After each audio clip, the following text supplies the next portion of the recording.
Battle of Browsers: OpenAI's ChatGPT Atlas vs Google Chrome. In 2022, ChatGPT turned the internet upside down. It wrote essays, it drafted mails, it talked to people and even offered some advice.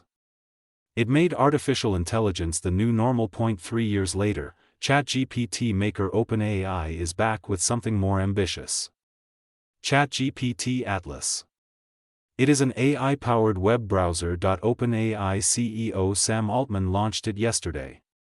Right now, it is available in only Mac operating systems, meaning in Apple computers and laptops. That's where you'll find it. And what's the USP, the unique selling point? Look at their tagline. Atlas calls it a browser with ChatGPT built in. And that's how it works. Atlas may look like a browser, but it behaves like a digital assistant. Say you have to fly to Lisbon. So you won't type in flights to Lisbon and go through the links, you just type, "Find me the cheapest flight to Lisbon before noon," and book it. And Atlas will do it for you. So it's less search and more execution, and the biggest difference is the address bar. You know, that little strip on your browser where you enter things to search for. That strip is missing. Sam Altman says it is intentional. The old internet was about navigation. Atlas is about delegation. You don't explore the web anymore. You converse with it. And this shift is not just a design experiment. It is an existential threat to how the internet has worked for over 2 decades. Traditional search was built on 3 pillars. Keywords, the words you typed in; backlinks, that is links from one website to another. And SEO, search engine optimization. But Atlas has changed all of that. It doesn't care how optimized your headline is or even how many links point to your article. It reads the content and it tells the user what they want to know. So they may never even look at the web page. Also, there's a business story here.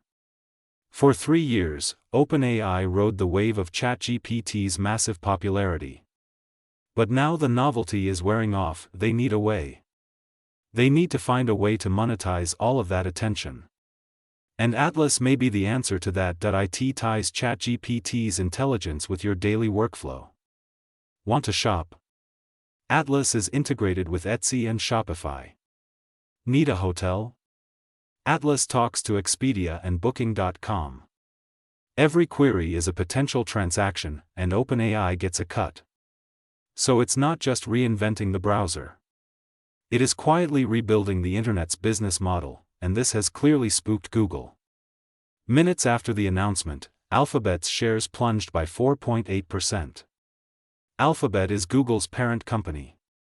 They lost as much as $150 billion, and you can understand why. Right now, Google dominates 90% of the search market.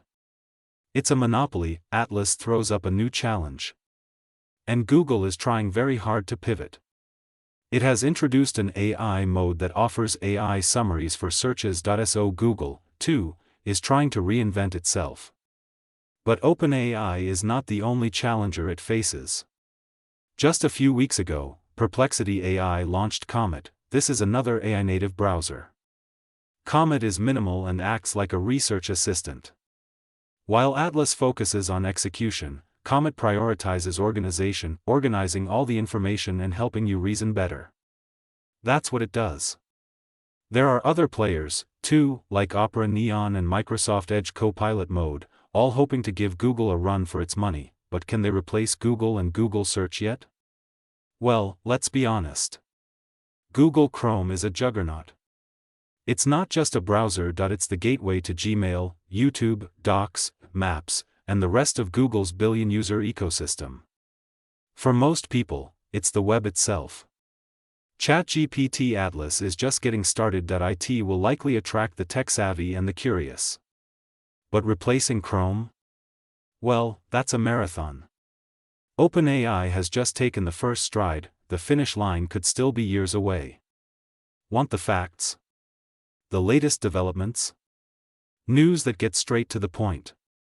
Well, we've got all 3 just for you. Please like and subscribe to our channel to support us.